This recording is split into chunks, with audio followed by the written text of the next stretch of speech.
Tidak ada pengampunan untuk Judas. Tidak ada.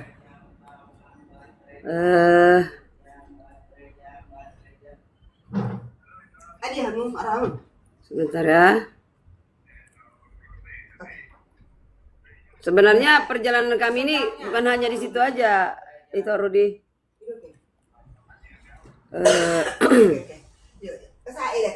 Sambil mau jalan juga.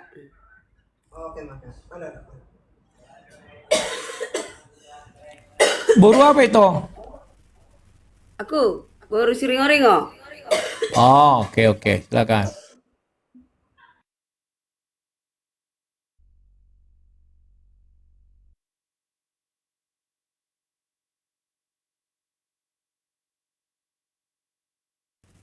Silakan toh, hidupkan mic-nya. Apa dasar itu mengatakan Yudas ke neraka? Ya, ada. Dia bunuh diri. Yang pertama memang bunuh diri ya. Di Matius, Markus ada. Dia mengkhianati Yesus, mengkhianati. Pertama dosanya yang tak terampuni mengkhianati Yesus, ya kan? Mengkhianati Yesus. Yang kedua, dia malah bunuh diri, bukannya dikatakan bertobat, malah bunuh diri. Bunuh diri itu tahu nggak di Kristen itu menyalahi. Artinya sudah dia artinya keputusasaan, tidak memberi kesempatan kepada dirinya untuk bertobat. Itu. Jadi Judas ini dia merasa begini kepada Yesus. Yesus, kenapa kamu kan Tuhan? Dia kira gini, kenapa kamu gak selamatkan dirimu? Dia bilang kepada Yesus. Lalu Yesus berkata, untuk itu aku datang. Dia kecewa.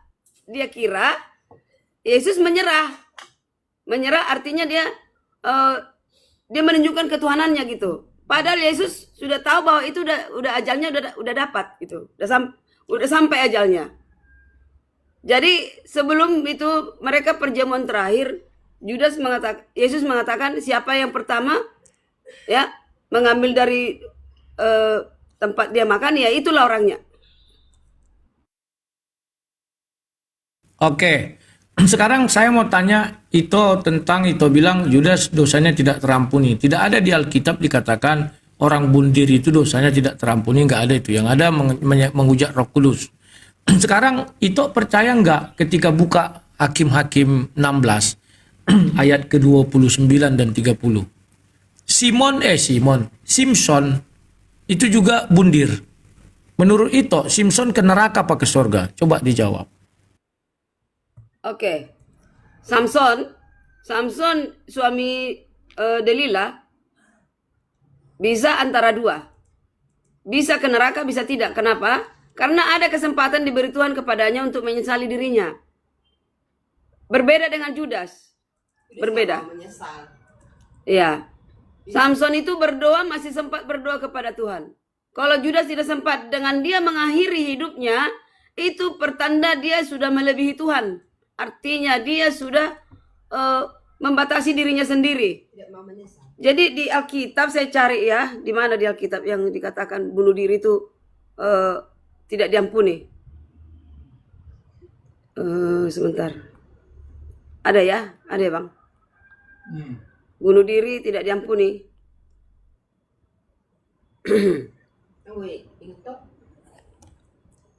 Ada itu tertulis di Alkitab bahwa orang Kristen nggak boleh bunuh diri. Jadi itu yang kita ikuti, itulah yang kita ikuti adalah perintah Tuhan. Jangan membunuh dan jangan bunuh diri. Membunuh orang aja nggak bisa, apalagi membunuh diri sendiri. Itu satu hukum Taurat loh untuk itu. Dia tidak mau menyesal. Membunuh orang nggak bisa, apalagi membunuh diri sendiri. Itu mematikan dirinya sendiri, mematikan karakter sendiri. Sekarang aku jelaskan toh, matikan itu. Simpson tidak pernah bertobat itu. Tidak ada orang yang bundir bertobat. Karena nggak sempat dia bertobat. Orang namanya bundir. Bagaimana dia mau bertobat? Yang benar aja lah itu ini. Ya. Jadi pernyataan itu bisa iya bisa tidak. Itu sudah meruntuhkan yang namanya pembuktian Yudas ke neraka.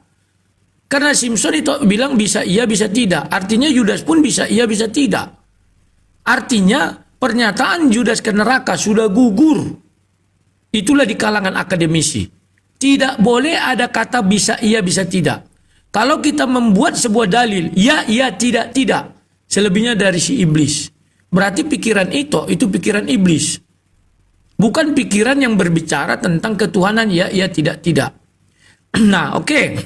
Sekarang itu tahu nggak? Setelah Yudas bundir, Yesus mengatakan apa? Bapa ampunilah mereka. Sebab mereka tidak tahu apa yang mereka perbuat. Masuk nggak di dalamnya Yudas? Silakan dijawab. Tidak menyesal, Tidak masuk Judas di situ. tidak mengakui kesalahan. Karena Judas hanya menyesal tidak cukup. Harus dibarengi dengan perbuatan. Berbeda dengan Samson. Samson, dia masih sempat berdoa kepada Tuhan dan dia bukan bunuh diri. Samson itu mau membalaskan kekesalannya membunuh semua orang. Beda ya. Lebih berbahaya membunuh diri sendiri daripada keperluan membunuh orang lain karena orang lain berdosa. Oke. Itu beda itu. Berarti itu setuju dengan teroris. Teroris itu juga dia ada punya untuk membunuh orang juga. Hati-hati dalam ucapan itu. Tunggu dulu, tunggu. Kubacakanlah Samson ayat 29. Kemudian Simson merangkul kedua tiang yang paling tengah penyangga rumah itu. Lalu bertopang kepada tiang yang satu dengan tangan kanannya dan kepada tiang lain dengan tangan kirinya. Berkatalah Simson, biarlah kiranya aku mewate bersama orang Filistin ini.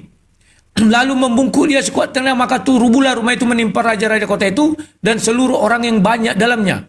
Ini justru lebih keji. Selain dia membonoi dirinya sendiri, dia juga membonoi berapa nyawa.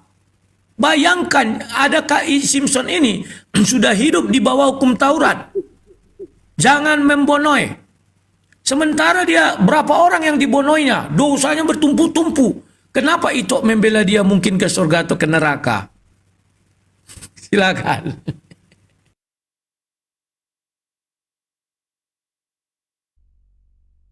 Saya jawab, masalah Simpson, itu tahu nggak Simpson itu siapa? Simpson itu siapa? Tahu. Orang Anak di dalam- Pak di dalam Pak Israel. apa? Bangsa Israel, ya? Anak Karpidol. Masa pertanyaannya begitu, tahu siapa? Tahulah, silakan. Oke. Yang dia sekarang Anda menyatakan pembunuhan teroris. Berbeda yang dilakukan oleh itu Simpson bermain-main dengan kafir. Bermain-main dengan Delilah. Beda itu. Itu masalahnya saya tanya siapa Simpson? Simpson itu di dalam bangsa Israel. Dia bermain-main dengan orang-orang kafir. Sehingga dia menghancurkan dirinya sendiri. Dengan orang-orang kafir itu. Berbeda dengan teroris. Itu berbeda. Itu jangan itu samakan. Ya.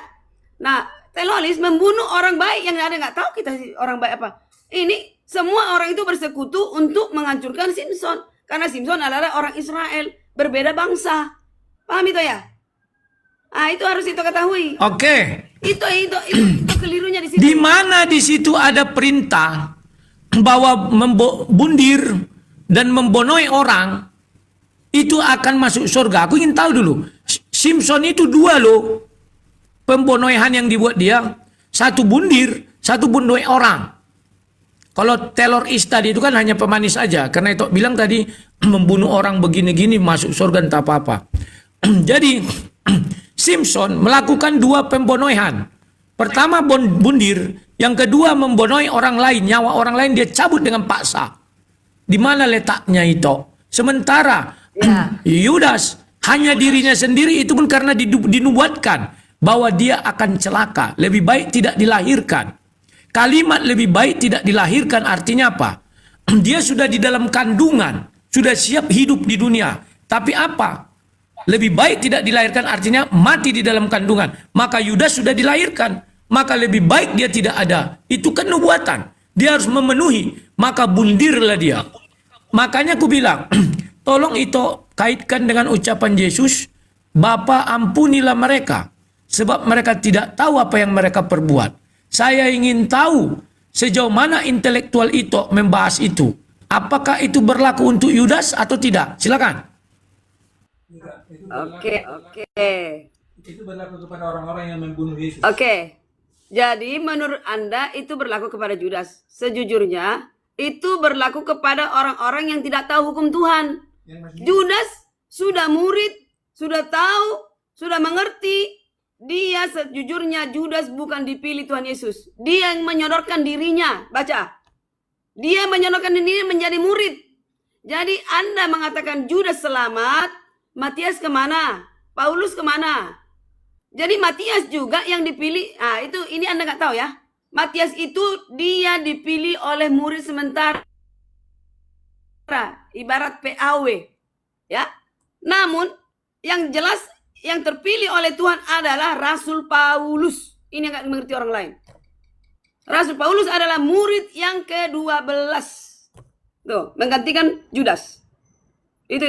Dan itu untuk selama-lamanya. Ini itu nggak mengerti.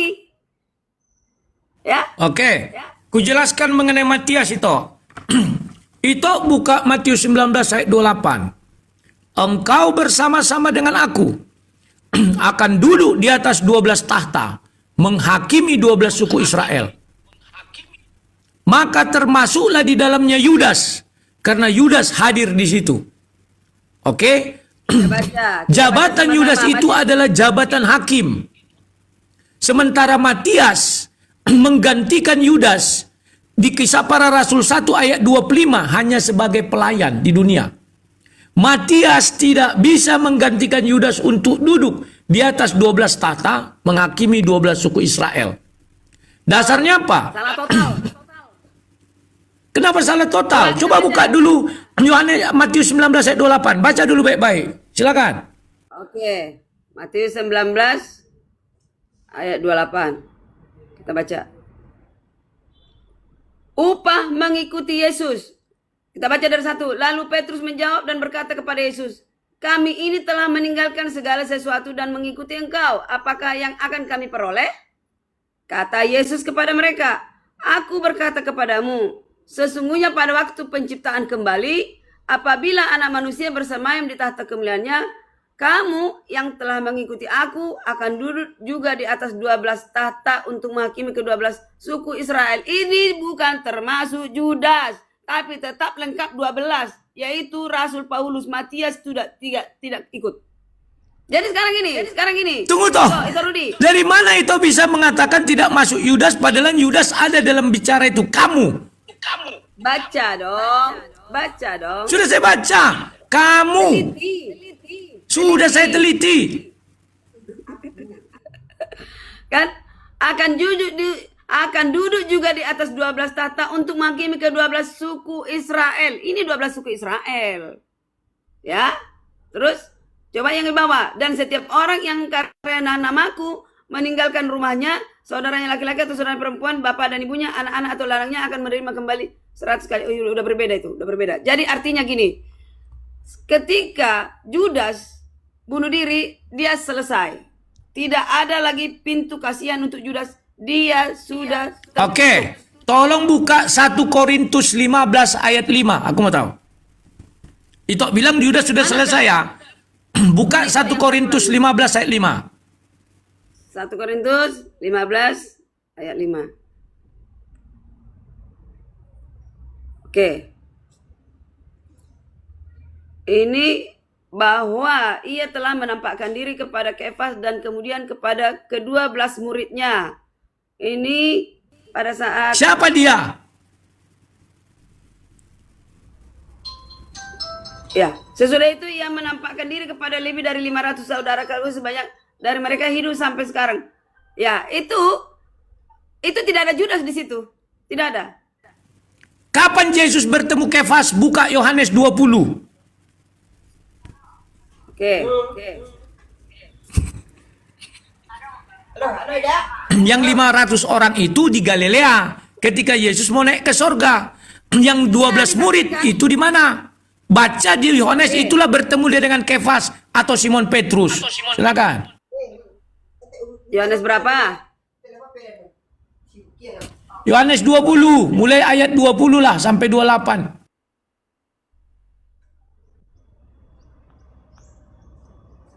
Yesus menampakkan diri kepada Maria Magdalena. ayat 28. Ya, saya baca. Kemudian 27. Kemudian dia berkata kepada Thomas, taruhlah jarimu di sini dan lihatlah. Ulurkan tanganmu dan cucukkan ke dalam lubang lambungku dan jangan engkau tidak percaya lagi melainkan percayalah. Thomas Ayat menjawab, 20 "Ya, sampai ya 28. Tuanku." 19 sampai 28. Sorry, 19 sampai 28. Atau 19 sampai 28. Oke.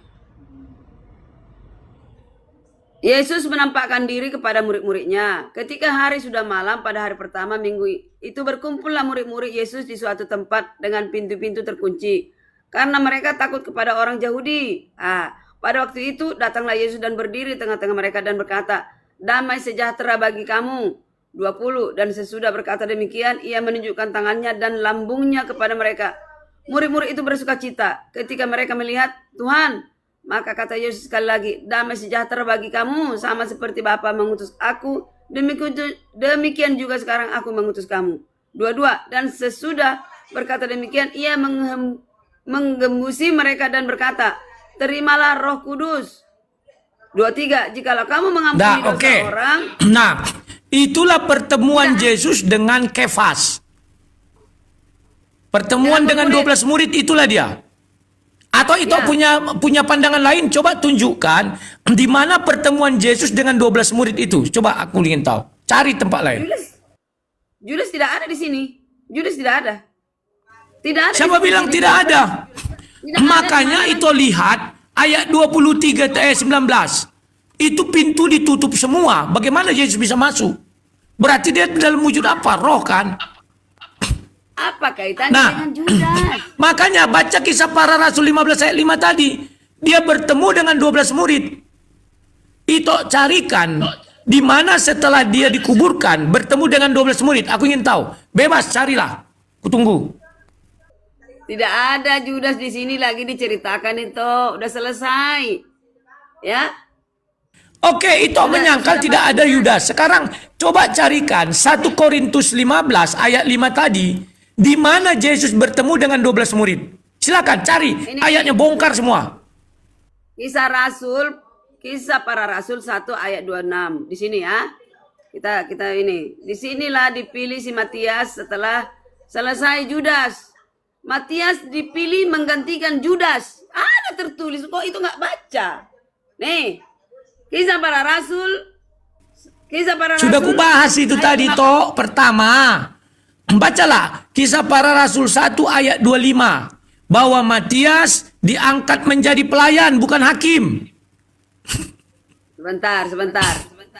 Pada hari-hari itu berdirilah Petrus di tengah-tengah saudara-saudara yang sedang berkumpul. Kira-kira 120 orang banyaknya lalu berkata, hai saudara-saudara, haruslah genap nas kitab suci disampaikan Roh Kudus dengan perantaran Daud tentang Judas. Pemimpin orang-orang menangkap Yesus itu. Itu. Dahulu ia termasuk bilangan kami dan mengambil bagian dalam pelayanan ini dahulu. Judas telah membeli sebilang tanah dengan upah kejahatannya. Lalu ia jatuh terlungkup dan perutnya terbelah sehingga semua isi perutnya tertumpah keluar. 19.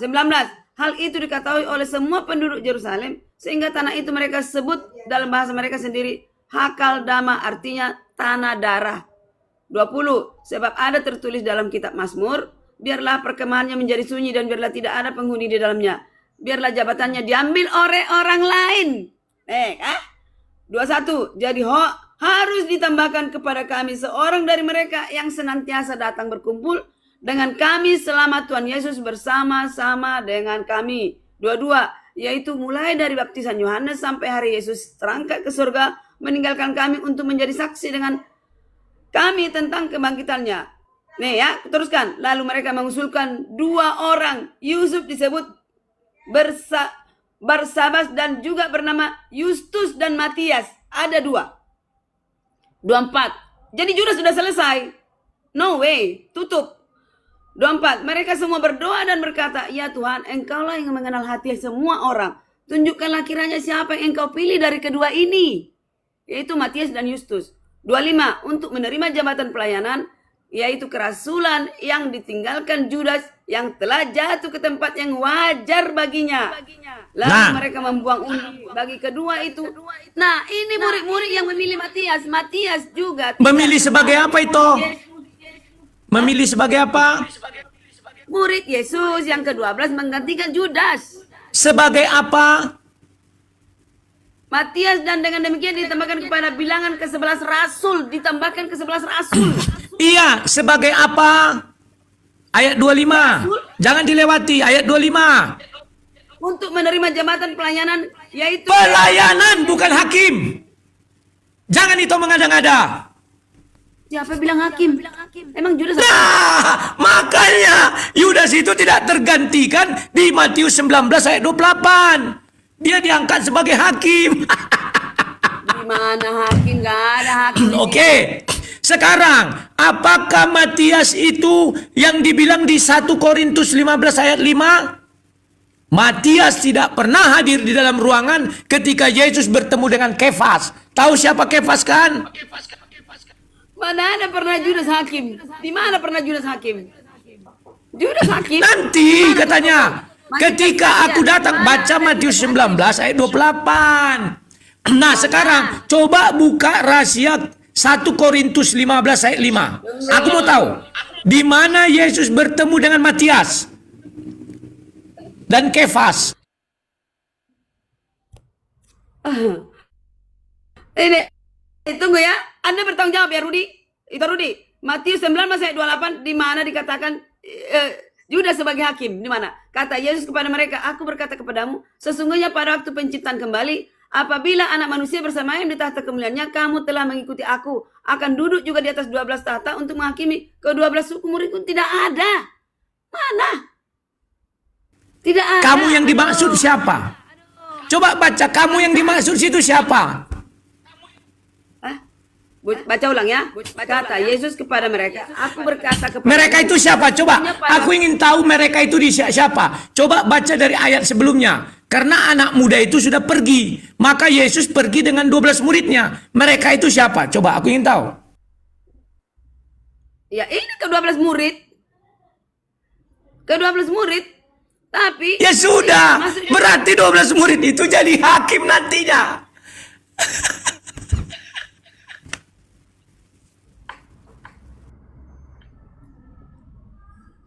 akan duduk juga di atas 12 tahta untuk menghakimi ke-12 suku Israel. Kalaupun itu tidak termasuk Judas. Ya. Kok ibu bilang tadi 12 murid? Sebentar dulu. Ibu bilang tadi 12 murid. Sekarang tidak termasuk Judas. Harusnya ibu jawab 11 murid. Jangan 12 murid. Dengarkan aku, itu tidak pernah murid itu selalu lengkap 12 karena Matias ditambahkan. Ya kan? Di mana ayat yang mengatakan tidak pernah murid lengkap 12? Yang saya baca tadi, yang saya baca Matias. Kan sudah itu baca baik-baik pelan-pelan ayat 25, pelayan, bukan hakim. Paham nggak? Halo. Tak paham nggak itu arti beda hakim dengan pelayan? Tidak ada. Oke, ku tambah satu ayat lagi. Ya. Ku tambah satu lagi. Baca Matius 26 ayat 29.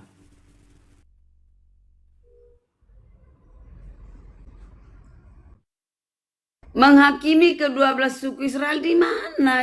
Di mana jadi hakim-hakim? Tidak ada jadi hakim di situ. Itu kalau menghakimi itu pekerjaan Bingung siapa? saya lihat itu ini. Di mana? Menghakimi apakah pekerjaan pelayan?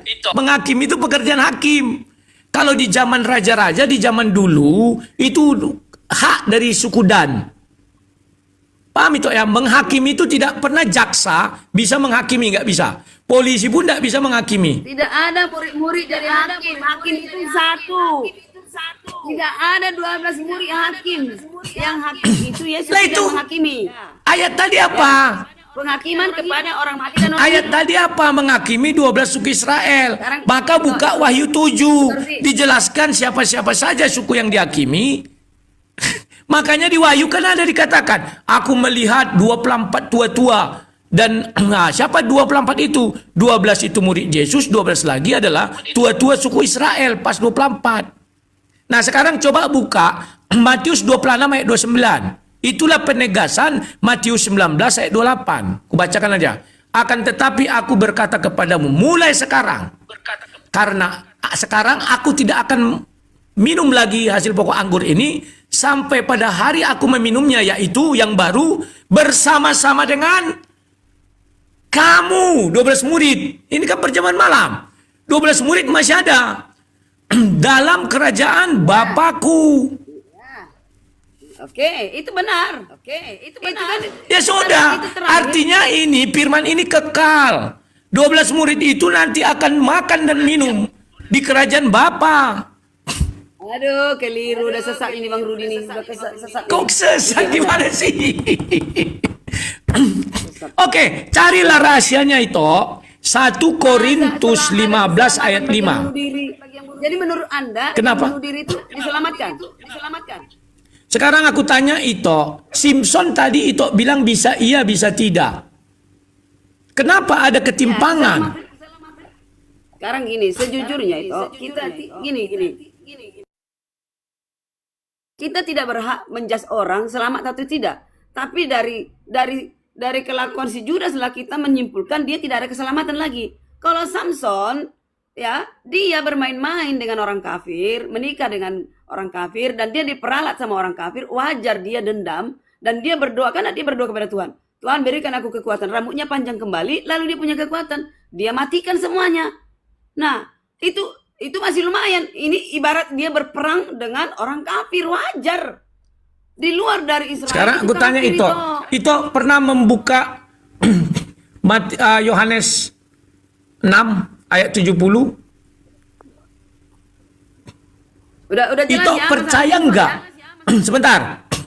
Itu percaya enggak dengan firman Tuhan yang mengatakan banyak terpanggil, sedikit yang dipilih? Coba jelaskan kepada kami semua. Banyak terpanggil, sedikit yang terpilih. Maksudnya apa? Coba silakan. Oke.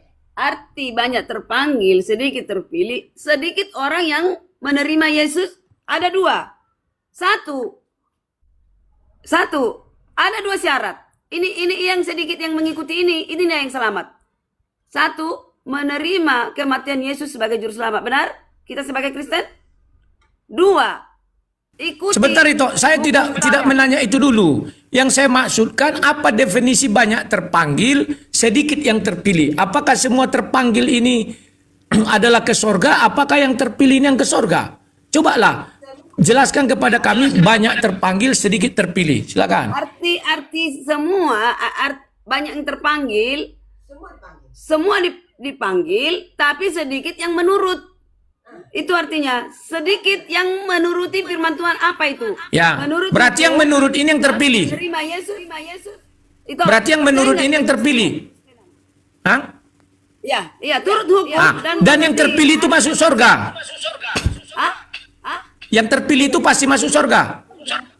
Yang terpilih, ya, benar. Siapa yang memilih? Sebenarnya yang memilih adalah kita sendiri yang melakukan hukum Taurat, ya dipilih Tuhan. Itulah dipisahkan yang. Berarti Tuhan yang memilih kan? Suaraku. Tuhan yang memilih. Nah, berbeda nih. Berarti Tuhan yang memilih.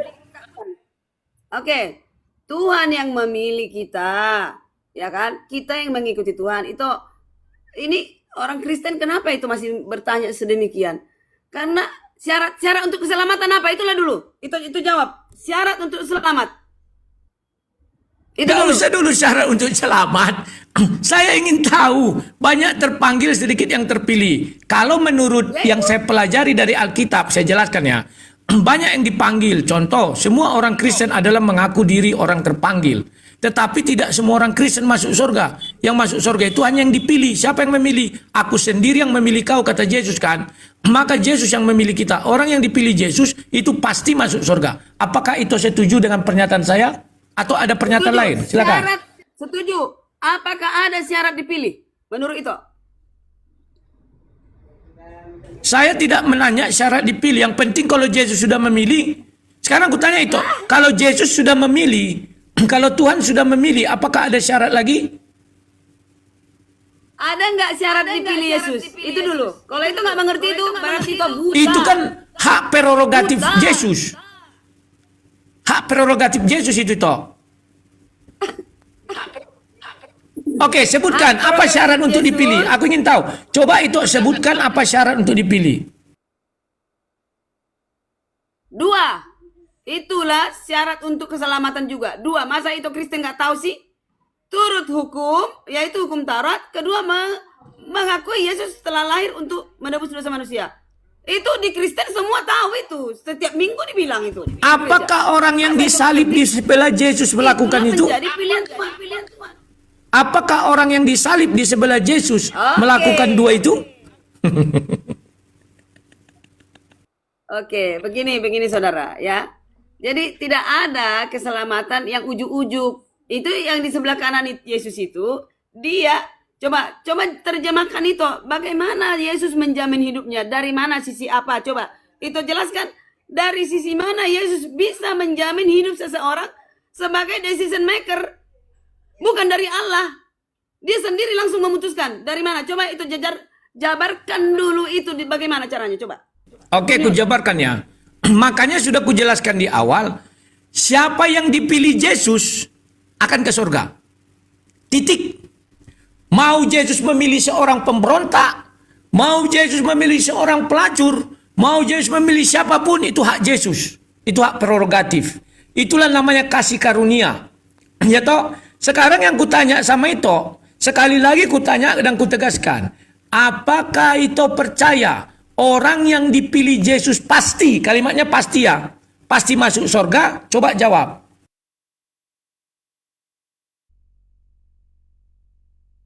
Aku baru tahu itu Rudi ini dangkal banget.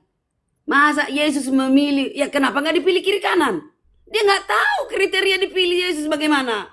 Kasian banget ya. Kasian deh. Hah? Kiri kanan bisa dipilih, kenapa mesti di kanan? Coba apa? Nggak bisa itu jabarkan itu. Jadi itu prerogatif Yesus itu menurut itu Rudi, suka-suka Yesus memilih orang. Nggak bisa dijabarkan. Iya betul. Suka-suka Yesus memilih orang, dia yang menentukan. Itulah namanya kasih karunia. Nah sekarang aku tanya itu, mungkin nggak, sebentar toh, mungkin nggak orang yang sudah dipilih Yesus masuk neraka? Silakan. Mungkinkah yang dipilih Yesus masuk neraka? Iya. Aduh, itu memang kuat kali suaramu itu. Tapi kok suaramu bersalahan, ya itu ya. Sekarang gini, biar ku jabarkan ya itu, yang di kanan Yesus. Itu Yesus mengukur dari orang tingkat udah klimaks kematian. Di ujung kematian, dia dikirim mengeledek. Kalau kamu Tuhan, lepaskanlah dirimu. Katanya kamu Tuhan. Kamu raja. Kenapa kamu tidak, kan udah tersebar di seluruh antero bahwa dia bisa menghidupkan orang mati. Masa kamu sendiri nggak bisa selamatkan dirimu? Itu kita jangan ke situ dulu. Yang saya tanya sederhana. Apakah orang yang sudah dipilih Yesus? Itu sudah aku tahu itu. Kalau ku jabarkan nanti itu akan tercengang mengenai kenapa dia dipilih yang di kanan itu. Yang saya tekankan sekarang, apakah orang yang dipilih Yesus, ingat itu, apakah orang yang dipilih Yesus bisa masuk neraka? Tolong dijawab. Oke, aku jawab. Yang dipilih Yesus tidak mungkin masuk neraka. Tapi apakah yang dipilih Yesus seperti itu yang beleng-beleng? Tak mungkin, itu karena itu nggak mengerti kebenaran, nggak mengerti.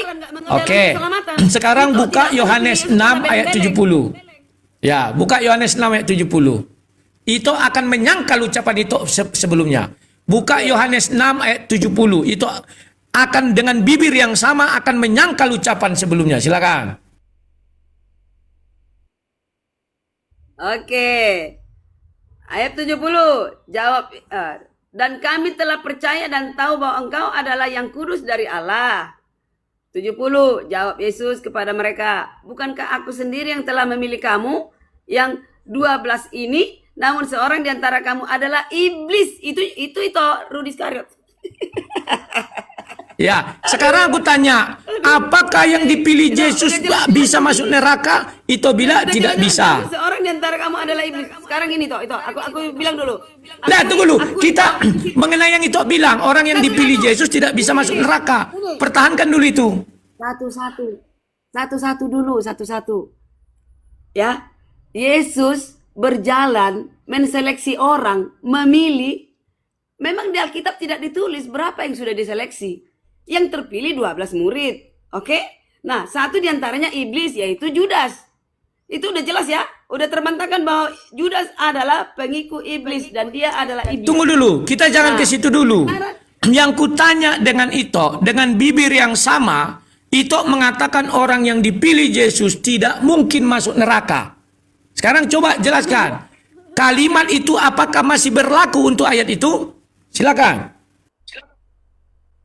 Aduh, memang dangkal banget itu ini ya. Yesus memilih orang yang mau datang dulu. Emang Yesus mau pilih ini, pilih nggak begitu. Orang manusia yang jemput bola. Kita itu artinya Kristen. Kita mengikuti sehingga kita dipilih. Itu Rudy nggak ngerti itu. Kita dulu Ya, mengikuti Kristus. itu sudah jelas kalimatnya itu. Bahasa Indonesianya jelas bahwa 12 murid ini dipilih Yesus langsung. Sesuai pernyataan itu di depan, bahwa orang yang dipilih Yesus tidak mungkin masuk neraka.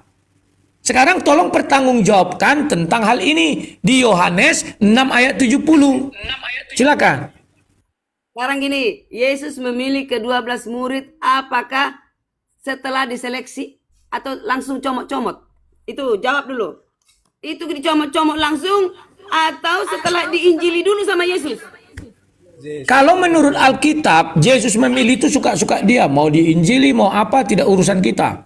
Karena dia punya hak prerogatif. Ya. Baca Matius 10, bagaimana dia menetapkan 12 rasul. Sekarang saya tidak berbicara itu.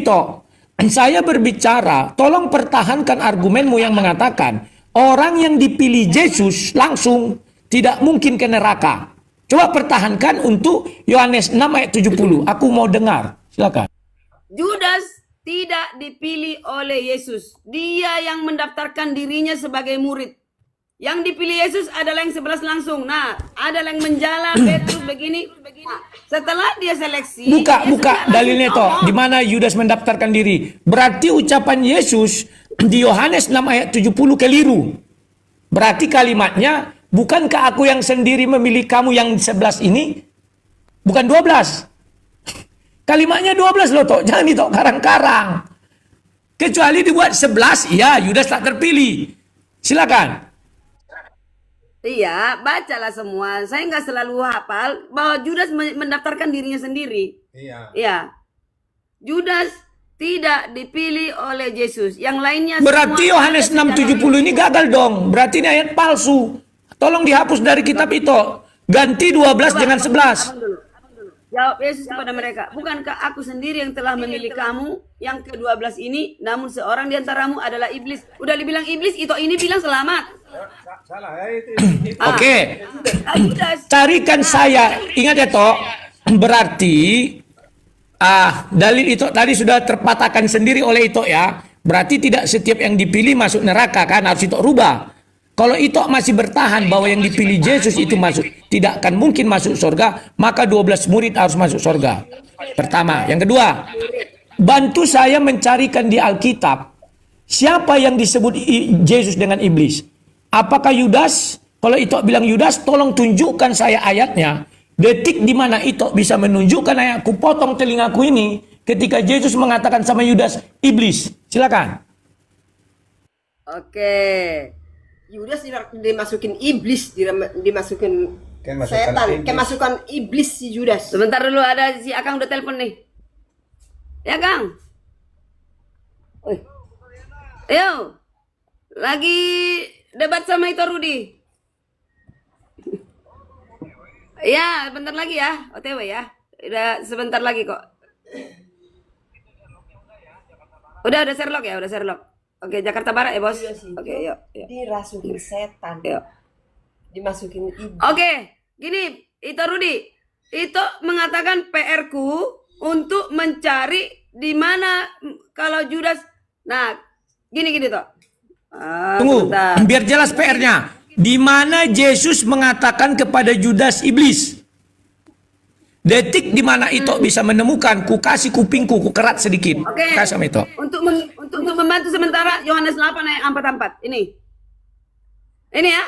Iblislah yang menjadi bapakmu dan kamu ingin melakukan keinginan-keinginan bapakmu. Ia adalah pembunuh manusia sejak semula dan tidak hidup dalam kebenaran. Sebab dia tidak ada kebenaran apabila ia berkata dusta, berkata atas kehendaknya sendiri. Sebab ia adalah pendusta dan bapa segala dusta. Yaitu yang membunuh manusia. Dia menjual Yesus. Jadi Judas. Di mana di situ dikatakan Yudas?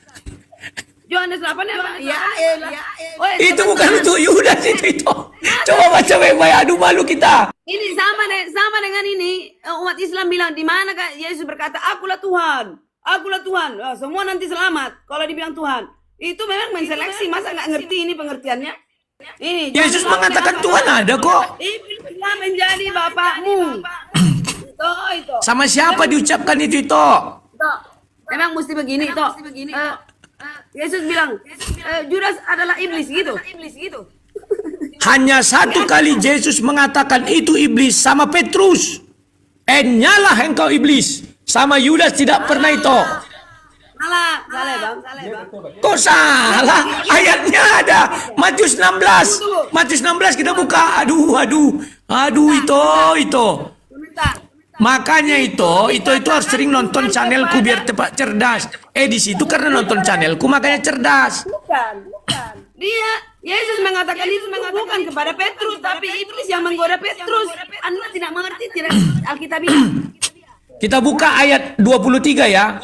Maka Yesus berpaling dan berkata kepada Petrus, "Nyala iblis, engkau satu batu sandungan bagiku, sebab engkau bukan memikirkan apa yang dipikirkan Allah, melainkan apa yang dipikirkan manusia." Apa yang dipikirkan Petrus? Bahwa Yesus, aku akan menyelamatkan engkau Yesus, katanya. Baca ayat 22. Tetapi Petrus menarik Yesus ke samping dan mengoria. Katanya, "Tuhan, kiranya Allah menjauhkan hal ini. Hal ini sekali tidak menimpa engkau." Jadi yang ditegur iblis sama Yesus itu adalah Petrus. Salah. Gitu ya. Salah. Ini penalaran itu masih dangkal banget. Ya, masih dangkal. Kenapa? Dikatakan, ini kubuktikan bahwa Yesus tidak mengatakan kepada Petrus bahwa nyala kau iblis. Artinya, mana mungkin si Petrus enyah? Dia tetap murid, kepadanya diberi kunci kerajaan sorga. Yesus tidak pernah salah memilih murid, tidak pernah salah. Tapi Judas bukan dipilih, dia menyodorkan dirinya sendiri. Baca. Waktu itu si Petrus salah kan? Iya. Itu mengatakan Yesus tidak pernah salah pilih. Sudah jelas itu baca Yohanes 6 ayat 70. Aku sendiri yang memilih kau 12 orang ini. Kenapa itu tidak dipertahankan? Udah ku bilang, Yudas tidak dipilih oleh Yesus. Baca Alkitab. Ada di mana? Itu Alkitab loh itu. Yohanes 6 ayat 10 petikan ucapan Yesus langsung. Sekarang tolong tunjukkan di mana Yudas tidak dipilih Yesus. Aku ingin tahu. Kita lihat ucapan langsung apa enggak? Ini ucapan langsung loh, enggak bisa disepelekan. Oke. Yudas tidak dipilih. Sementara, ya mana dalilnya? Oke, itu aku tunggu ya. Yudas tidak dipilih, aku tunggu di debat selanjutnya. Kebetulan saya udah mau jalan. Nanti Siap. macet. Oke, toh. Ya, itu. Siap, Semoga oke. kita saling menguatkan. Tuhan Yesus memberkati. Amin. Siap. Terima kasih itu. Sukses selalu. Salam sama Pak Angon. Temanku itu, teman lama, diskusi dulu. Baik, terima kasih. Siap. Oke, sampai jumpa itu. Selamat siang. Aduh. Nah kawan-kawan, kalian sendiri yang menilai ya. Makanya aku bilang, aku ini PH-nya Yudas. Banyak orang menaftarkan diri menjadi jaksa terhadap Judas, terdakwa. Ya, yang mendakwa si Yudas itu adalah jaksa. Saya adalah PH. Sampai detik ini belum ada satu orang pun yang berhasil jaksa membuat si Yudas ke neraka, belum ada. Tapi saya sebagai PH sukses membuat si Yudas itu ke sorga. Ayatnya di mana? Belum sebuah saya buka kan? Paham ya? Ayat pertama, Matius 19 ayat 28. Kamu 12 orang itu kan makanya bilang, siapa yang dimaksud kamu, mereka segala macam. Waktu itu anak muda itu sudah pergi, maka Yesus dengan murid-murid pergi. Ketika Yesus berbicara itu di hadapan 12 murid, tidak ada orang lain dibuat di situ. Paham ya? Hakim. Oh, diganti Matias. Matias apa? Pelayan. Sejak kapan hakim adalah sama dengan pelayan? Tidak bisa sama itu. Paham ya? Kecuali hakim rangkap jabatan. Jabatan pelayan dan jabatan hakim. Gak dibenarkan. Paham? Mana lagi? Oh, Yudas itu sudah berakhir dibuang. Makanya aku rujuk kepada 1 Korintus 15 ayat 5. 12 murid katanya. Ketika bertemu dengan Kefas. Kefas itu siapa? Simon Petrus. Jangan kalian bilang, mana ada si Kefas? Kefas itu pejabat. Bukan. Yesus bertemu dengan Kefas sebelum naik ke sorga. Ya hanya di Yohanes 20 itu. 500 orang di mana? Di Galilea. Itulah kisah para rasul 1 mulai ayat 6. Ketika Yesus mau naik ke sorga, banyak orang di Galilea, itu 500 orang jumlahnya. Paham kalian? Baru mana lagi buktinya Yesus tidak meninggalkan Yudas? Baca Yohanes 17 ayat 24. Di mana aku berada, mereka di situ mereka berada. Takkan kubiarkan mereka, katanya. Paham ya? Takkan kubiarkan mereka binasa. Celaka iya, binasa tidak. Gak dibiarkan Yesus. Maka celakalah orang yang menyerahkan anak manusia. Bukan dibilang, maka binasalah orang yang menyerahkan anak manusia. Gak dibiarkan Yesus binasa. Celaka iya, maka dia bundir. Oh, datang oleh Yesus diampuni. Karena tidak akan dibiarkan dia binasa. Celaka sudah celaka dia. Binasa, oh tunggu dulu kata Yesus. Di mana aku berada, di situ muridku berada. Yesus di sorga. Judas pasti dibawanya ke sorga. Nggak dibiarkannya. Paham ya? Oke. Ngeri ya. Banyak terpanggil, sedikit yang terpilih. Maksudnya bagaimana dijelaskannya? Oke, bertahan ya. Ya. Coba buka. Oh, bingung dia. Ini 11, Yudas nggak dipilih. Padahal jelas. Bukankah aku sendiri yang memilih engkau 12 orang ini? Oh, tapi dia iblis. Oke. Cari ayat di mana Yesus mengatakan Yudas iblis. Dibuatnya Yohanes 8 ayat 42 sama dengan si Kudis. Kudis Edisti, bukan itu alasan dia kan. Geli aja ku dengarnya. Yang benar dipanggil Yesus iblis adalah Petrus. Kubukakan ayatnya. Bingung dia. Oke, Hasan Nurdin. Halo, selamat sore Pak Hasan dan Nurdin. Selamat sore, Lerudiku. Sore, silakan. Apa yang mau disampaikan kami dengarkan.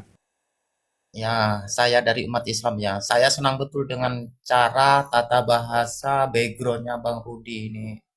Jadi apologet ya, membentengi iman Kristen ya, saudara kita iman Kristen.